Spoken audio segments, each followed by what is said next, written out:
I was a frightened, insular toddler kid. I was scared of dying, I was scared of living. I was desperately frightened of water.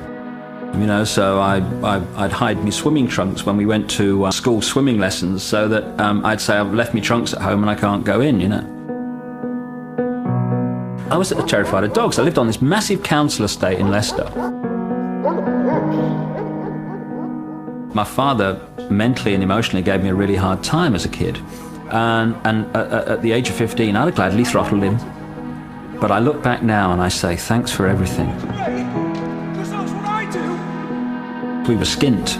I remember going around the back of the factory on a Thursday afternoon with my mother when I was a kid, so my father could come out with that week's wages, so we could have that night's tea. Once football came along, it was my saviour, really. You know, I remember trials announced for the school football team. And I never even dreamed about putting my name down for it. You know, what would I be then? About 10, 11, something like that. Because these things didn't happen to David Icke, they happened to other people. Oh, I never get in the team, you know, all that stuff. And it was only because the teacher had seen me playing in the playground and actually asked me to go that I actually went to the trial and I got in the team and started doing well. And suddenly I started to realize, hey, you know, you can achieve things in life, you can do things in life.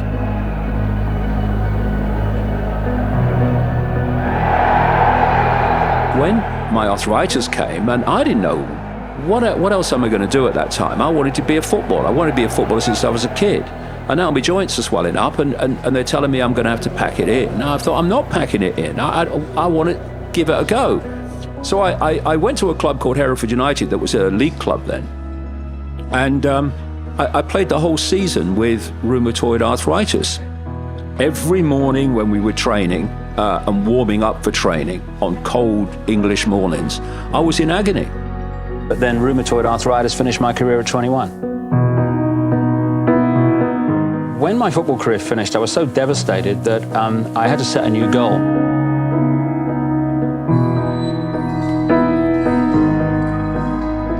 What we're going through all the time in our lives are experiences that we attract to us subconsciously so that we can face what we need to face to evolve. Oh, we're creating our own reality from the moment we come into the world. It's not done with words, it's done with our state of consciousness.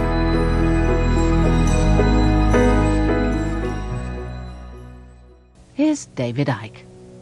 Yes, thank you, and welcome to Bournemouth for the last time in the 1989 Facina Windows World Cup. And in this programme, as you've heard, we'll see the final... Certain things have led me to where I am now.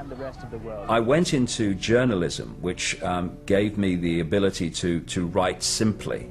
I went into television, which meant that when I came out with this stuff, wouldn't just be completely ignored. 200 metres, Robson De Silva in this, the fastest man in the world. Going into politics with the Green Party and seeing politics for what it is, well, I didn't know at the time, but they were all giving me very, very important understandings that would be useful later on.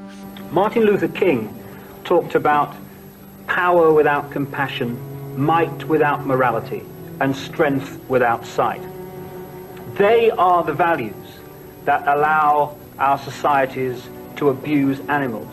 I was in the Green Party and I was still working for the BBC as a television presenter, and both were leaving me completely cold. And to abuse the planet as well, in the name of economics. I was looking at the Green Party politics from the inside and seeing that it was just like every other party. And so I was, what do I do with my life now? Because I can't go on with either of these. And what happened was a very strange thing happened, because in the early part of 1989, I started having this feeling that when I was in a room alone, I wasn't alone. There was such a sense of a presence there that I said into the room, you know, if there's something there, would you please contact me, because you'll drive me up the wall. Few days later, I'm on the seafront with my son Gareth, little boy then. I go into this newsagent shop where Gaz was looking at one of the books. And I said to him, come on, Gaz, we'll go and get some lunch in the town. And as I said it, it was like the atmosphere changed, like the energetic field around me changed. And all I heard, it wasn't a voice, it was a very strong thought form. It said, go and look at the books on the far side. Right in the middle of these books was one called Mind to Mind by a woman called Betty Shiner. She was a psychic. I wanted to go and see if she would pick up what the hell was happening around me for the last year. And she's doing the hands-on healing just next to my left knee. And suddenly, the atmosphere changed again. I felt like a spider's web on my face. Now, what hit me was in her book, she said, when other levels of reality are trying to lock into you, you sometimes feel like a spider's web on your face. Well, I know what that was now. It's electromagnetic energy. About 10 or 15 seconds later, she reels her head back and she said, my God, this is powerful. I've got to close my eyes for this one. And she starts telling me that I'm going to go out on a world stage and reveal great secrets. I would face enormous opposition, but they, whatever that is, would always be there to protect me. One man cannot change the world, but one man can communicate the message that can change the world, was one of the things she said. They're saying that you're going to be led to knowledge, and at other times, knowledge will be put into your mind.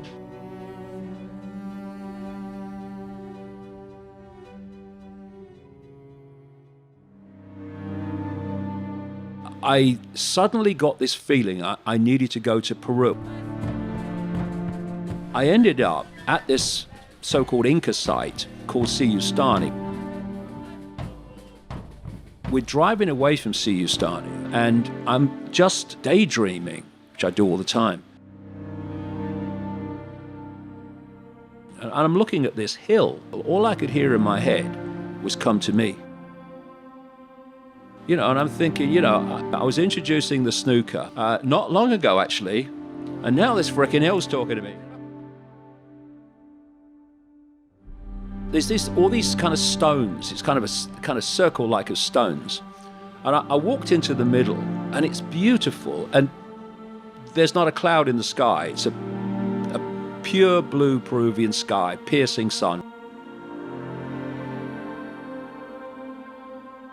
And I stood there, and what happened to me then, I cover this bit, in the news shop in Ryde, where I'm standing there, and suddenly I feel like my feet are being pulled to the ground, and like magnetically, and I'm feeling like a drill in the top of my head. And the atmosphere changed again, only this was much more powerful than the news shop. And I heard this, again, very strong thought form go through my mind, which said, first of all, they'll be talking about this 100 years from now, and then it will be over when you feel the rain. My arms went out like that, without me making any decision to do that. And then this energy got more and more powerful. And in the end, my body's shaking. And what was happening, it's like when you're driving a car, and you can't remember the last mile. Your subconscious has been driving the car, thank goodness. I kept coming back to some kind of consciousness and then going back somewhere else. And as I came back to consciousness at one point, my conscious mind, I noticed that over the far distant mountains, there was a light grey mist. And I'm watching it, and it's getting darker, and it's getting darker faster. And I think, it's frickin' raining. And then over not very long, the whole thing took maybe, an hour. This storm is coming towards me, and I'm standing there. And then the water hit me. I'm immediately drenched because it's stair rod rain. And bang, the energy stopped. And I staggered forward like Bambi because my legs were gone. And there's energy pouring out my feet and pouring out my hands. And it's still pouring out of my feet. I couldn't sleep that night.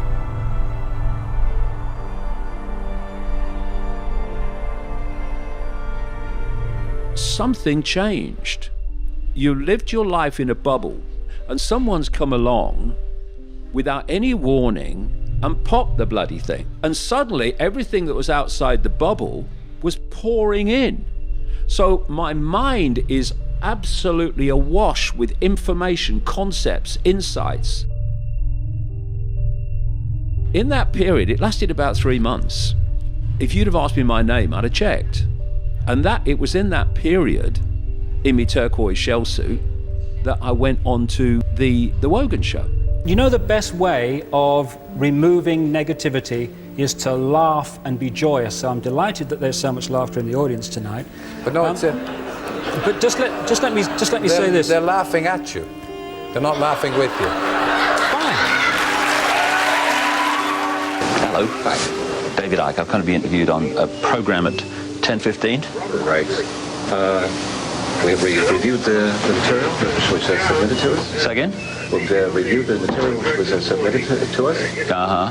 And we've also reviewed the radio regulations 1986. I don't believe it. You got an exclusive here. Go ahead. And we just don't feel comfortable. Why? Just don't feel comfortable. Why? Explain to me. No, that's it. Sorry. Thank you very much for coming. You have invited me onto a radio station. I turn up on time, and you stand there and say, without any substance or explanation, we're not having you on. Now, I just explained to you. no, you haven't. Why? Tell me why. I have reviewed the material which you have written, and I don't feel comfortable with it on the radio. Why? No, that's it. Okay. Let's talk about, first of all, why sure Jewish groups are calling you anti-Semitic. Because I'm getting too close to the truth. When you get too close to the truth, they can assassinate you, or they can assassinate your character. In my case, they've chosen the latter. You're the most mocked at, laughed at. You know, people have called you a loony. It's been written. I've been researching this stuff for 20 years. How can you research? I've been to more than 40 countries doing it. It was the greatest gift I ever have been given, because it set me free of the prison that most people live in, which is the fear of what other people think. That interview at the time, it changed everything for you, didn't it? Well, it changed everything in the sense of I couldn't walk down any street in Britain without being laughed at by most of the people. We laugh at sheep because sheep just follow the one in front. Ah, stupid sheep. We humans have out-sheeped the sheep because at least the sheep need a sheepdog to keep them in line. Humans keep each other in line. And they do it by ridiculing or condemning anyone who commits the crime, because that's what it's become, of being different. But I've met a lot of people in my life, and I can't, to my knowledge, recall anyone who wanted a war. This is the guy, 16 years ago, who, if I spoke to one man and a dog and put your own seats out and walked around the towns putting posters out and around the local shops. And the idea something like this would happen, it was just a joke, wasn't it? I mean, you know, I kind of felt instinctively it was going to come. That's what kept me going. It's okay standing at microphones like this and meetings like this and saying it's them, it's them, it's them. No! It's only possible, this manipulation, because human race of the world, it is us that allow it to happen. Well, we all know David Icke is not 70 years old. David Icke is eternal. It existed before time began and will exist when time ends. But I am extremely honored in human time 2022 to be here wishing you your 70th orbit around this sun. David, my name's Alex Stein. I just want to say congratulations and happy birthday. Number 70 is coming up, and I just want to personally thank you for waking me up and waking up so many people to the trauma-based mind control and to just the world we live in and giving us lenses, you know, like in the movie They Live. You kind of gave me those lenses where I can actually see what's really happening in the world. So, David, I just want to say thank you. I honestly don't think I would be doing what I'm doing today if it wasn't for David. That's no exaggeration. And there are so many other people within the freedom movement especially that would say the same thing. He really was just a pioneer, really, in just opening our eyes to the reality of what we're living in, and making it really accessible and understandable for people. These are people that are determined to be free. Can I have a photo with you? Of course you can. Really? This is absolutely amazing. Yes. He has stayed so faithful to the science. He's really looked at the deepest levels of truth, and I know that he understands that, and he has integrated that into the rest of his research and knowledge, and that is a major undertaking to do, because it provides a much more comprehensive picture. Hey, I'm Eric Jackman from the Jackman Radio Podcast, based out of New Hampshire. And David Icke has long been someone that I've looked to for information, inspiration, enlightenment, courage, and strength. Hey, my name's Rockwave, and I'm doing this video about David Icke. I'm a longtime fan of David Icke's. David has been seminal in the movement of waking people up. He is a light worker of the highest degree, and he is a dot connector. I've seen him many times. Once in Sedona, Arizona was incredible, and I salute David. I'm very grateful to be connected on a soul level with David and his family. God bless. This truth vibrational transformation is happening. What I was told 25 years ago is the more awake will be affected first, and then more people and more people and more people, and eventually people who were solid gold asleep at that time would be influenced by it. It's happening, and it's exponential. I think you're going to be remembered 100 years from now, not because you stood up against the system and exposed their lies, but because of how many people you inspired. But the majority of the stuff that he said over the years is just proven again and again and again to be correct. It was April 2020 when I first discovered David's work. A colleague at work at the time sent me a clip from the banned interview with Brian Rose, saying, "Look at this nut job, how the hell can he be right?" Unknowing to him, at that point I already figured something wasn't quite right, and I researched further, listened to David's work, watched all the interviews, and I've now read 7 of his books, and my perceptual bubble has been completely and utterly decimated. I now have a completely different outlook on the world that we live in. And David, it's all thanks to you, my friend. I wish to shake you warmly by the hand one day, but until then, thank you very, very, very much. Hello, Mr. Icke. Hello. It's great to see you. You too, my I've read every one of your books. Hey. Everyone. Back in the early 90s, when I was in my late teens, early 20s, I was admittedly one of those people that thought, yeah, David Icke, he's lost the plot, man. That guy's gone crazy. And fast forward 30 years later, and in the spring of 2020, I kind of had one eye half open. But watching David on the interview with Brian Rose, just boom, just completely shot my eyes open, and I've followed and listened and read his books and listened to so much of his stuff since then. The thing that David Icke is a pioneer. He went to the people, he went out to the people when there was no internet. And so he kind of blazed the trail. For me, I blazed the trail sort of with citizen journalism. And so he's been one of those kind of founders that you look to open the way so that mass media just doesn't dominate everything. Hi there, David. Happy 70th. It's an absolute pleasure to be able to leave you a birthday message, mate, because you've been a massive inspiration to me in my life, massively inspirational in my awakening process, and you continue to be this day. You're a top bloke, spot on human being. You don't pull any punches, and you give people the full picture. If people could take a percentage out of your book, the whole world would change in an instant, you know. So cheers, mate. Cheers, man. Happy birthday, David. You rule. On behalf of humans all across the world and myself, I love you. Thank you. Happy birthday. Your work has been so inspiring to myself. You helped shine light into the darkness, and I just want to say I'm extremely grateful, and feel like you're with me even though we've never met before. Well, I first saw David I think 1990, and became intrigued with him as a character, and then eventually got to meet him when we did the film in 2018, and what a journey it's been, and how remarkable to see how he was so ridiculed has been proved right time and time again. More than anything, the guy's he's just such a lovely man, as we all know, and to put up with everything he's put up with is just, as I say, totally remarkable. So, lovely man, and happy birthday, David. There will be times when we think the system and the program is too powerful, but it won't be. We are going to bring this system to an end. I'm dressed for the occasion, and about 20 years ago, going about my business one day, a little voice in my head, my own voice, said, "It's about time you started reading David Icke."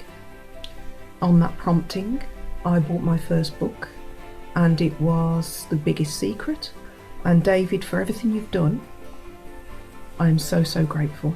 You're my hero. Thank you. Oh, it's had such a positive impact on my life. I mean, I started listening to David Icke around 2013, and it totally woke me up and changed my whole perspective of life. The earliest memories I have of David Icke are my father, Tony, had his books on his nightstand. And you always kind of wonder what your father's reading. So I checked it out. It was Children of the Matrix and The Truth Will Make You Free, or The Truth Will Set You Free. And I was 10 years old, and that kind of set the foundation for me to have a BS meter that a lot of my peers didn't possess. I first went to see him in maybe 95, and in a room with like 10 or 15 people in York. And to see how far it's come now is incredible, really. And so David's been a really strong sort of figure in my life, sitting there in the background. It's been really, really important, and I greatly admire and respect the work he's done. A lot of what's happened, and certainly what he's been saying for 20 years, 30 years, it's all coming out now. So I believe he's the most prolific researcher of all times, definitely of this time. And without that information that he's done and all the research that he's been doing throughout his life, I probably would have never been able to learn the things that I've learned, because it's not mainstream. And even stuff that's more, underground, they don't talk about the things that David Icke has researched and shown. It's the combination of his research and spiritual work is really the inspiration that's overarching everything he does. So David, thank you so much for coming into my life and contributing to the world the way you have. I wish you an amazing 70th birthday, and I hope there are many more years of having you around in this realm. The world seems so complex. Oh, this, and this, that, and this, and this, that, and this, that, and this, that, and oh God, what's going on? It's so bewildering. But if you break it down to its simple foundations, perception creates reality. Change perception, you change reality. What I've heard about him apparently is a nutcase and he's full of conspiracy theories. Yet when you start looking at some of these conspiracy theories, the vast majority of them have come true, if not all of them. So maybe he's not the fruitcake, maybe it's the other 90% that are the fruitcakes. Happy birthday. A unique individual who had the courage to stand out decades ago when nobody else was talking about the material that he discusses. And it's helped hundreds of thousands of people, I imagine, to access material that they would never have accessed before. He is such a legend, and he made everything for us so much easier. Like he works for like 30 years now, he's doing this, and like, yeah, it's so different now compared to back then. So for us, it's easy now compared for David for all those years. So they get their power from us obeying what they tell us to do. We stop obeying what they tell us to do, and it's over. Dear David, congratulations with your birthday. And you mean a lot to me, because I found your book in 2003 in Harrods bookstore, and it opened my eyes to the fact that all the presidents of the United States have been Freemasons. And I have followed your work. I think you are a very brave man. And also thank you so much for your time when you were in Copenhagen. We had a chance to have a coffee for an hour before your fantastic show here in Copenhagen. So it was a pleasure to get to know you better. Thanks a lot. And again, congratulations to your birthday. And you have been an outstanding freedom fighter. Today it's your birthday. And in principle, we are knowing you will never have been born, and you are going never to die, because all souls are in consciousness. Even if there was mockery and opposition, you are a very strong old soul, and I want to say it here from this place with our friends. We love you, we love you, we love you. David, thank you so much for all you've done. You have just been a light in the world to everybody, and I am extremely honored in my life to know somebody as iconic as you. There's not many people like you, brother. We really appreciate you and your family and your crew and everybody, and we just wish you nothing but continued blessings for all the great work you've done. Thank you so much, David. Happy birthday, Dad. Don't look a day over 80. I hope you have a great day. You will, because you're going to be with me. We're going to go out and have some dinner, and I'm looking forward to that, because we don't see enough of you. Here's to the next 70 years, because that would be funny, wouldn't it? You'd hate that. Imagine you at 130, another 10 years, you would hate it. But yeah, many more birthdays, whether you like it or not. Happy birthday, Dad. 70, I can't quite believe that, although you'll claim you're still 25. I'd beg to differ. Thank you for everything that you've done for me and all the support that you've given me over the years. It was a privilege and a pleasure travelling around the world and seeing all the support and love that you have on the other side of the world. I'll still never forget the day landing in Perth and a guy coming up to you in the street and saying, "I can't believe you're here." And just seeing that love and support that you've got around the world for what you've done and only ever just being yourself and doing what you're passionate about. And thank you for your support in everything that I've done here with Ickonic and everything that Gareth's done. And without you, it wouldn't be here. You've given us the greatest start in life and the greatest attitude to be able to create something like this. And hopefully we can do you proud and continue this legacy. But for today, hopefully we'll have a few beers, go on a steam train and have some lunch and enjoy a nice day off, well earned. Love you, mate. We need to love this world into a state of love. There is no other way of doing it. And what is love? People think love is weak. It's not weak, it's the ultimate power. It will not walk backwards in the face of anything that it believes is right. And love is not always about lovey-dovey stuff. Love is also about putting yourself on the line, speaking your truth, standing up against oppression, standing up against all the shit that comes your way because you believe that what you're doing is right and serving the greater good. That's also love, even though you might lose your temper here and there. The reason you're doing it is because of love, because you want this world so badly to be what it can be.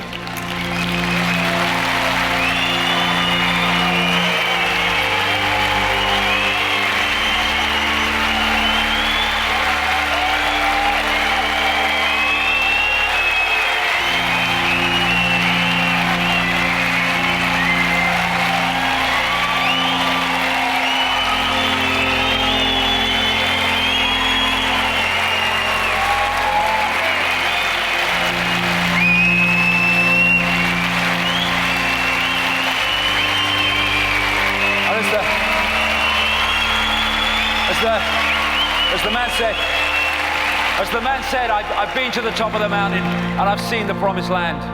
I may not get there with you. I'll frickin' get there with you. I'll get there frickin' with you. I'm not going until this change, this transformation is over. I've invested too much of my life in this.